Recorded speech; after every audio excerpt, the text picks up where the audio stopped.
गांव में हसन नाम का एक गरीब मगर मेहनती लकड़हारा रहता था।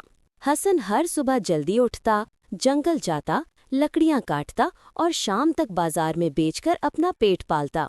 कमाई बहुत थोड़ी होती थी, मगर हसन का दिल बड़ा था। वो हमेशा अल्लाह का शुक्र अदा करता, चाहे जेब में एक सिक्का हो या खाली हो।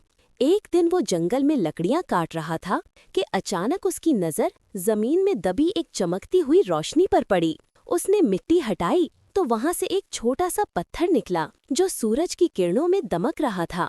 हसन ने हैरत से उसे देखा, मगर उसे मालूम नहीं था कि ये कोई आम पत्थर नहीं बल्कि एक नायाब हीरा है। सादा दिल हसन ने वो पत्थर अपनी जेब में रख लिया और हस्बे मामूल लकड़ियां उठाकर बाजार चला गया।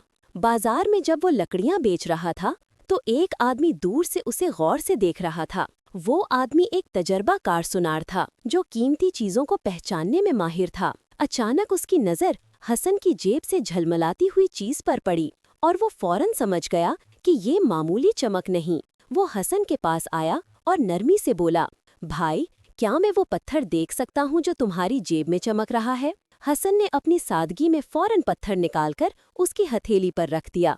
सुनार ने पत्थर को गरीब से देखा तो उसके हाथ कांप गए। ये पत्थर नहीं, ये नायाब हीरा है। इसकी कीमत बहुत ज्यादा है। हसन हैरान रह गया। उसके लिए तो ये बस एक चमकता हुआ टुकड़ा था। सुनार ने हसन को पेशकश की, अगर तुम चाहो तो ये मुझे बेच दो, मैं तुम्हें इसके बदले अच्छी खासी रकम दे सकता हूँ।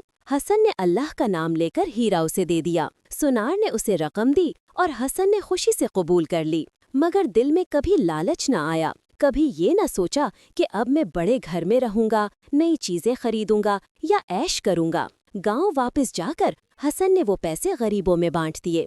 किसी को खाना दिया, किसी का इलाज करवाया, किसी के घर का खर्च पूरा किया। सब उसके लिए दुआएं करने लगे और हसन फिर से जंगल जाने लगा, पुरानी कुल्हाड़ी के साथ, अपनी मेहनत और शुक्रगुजारी पर कायम रहते हुए।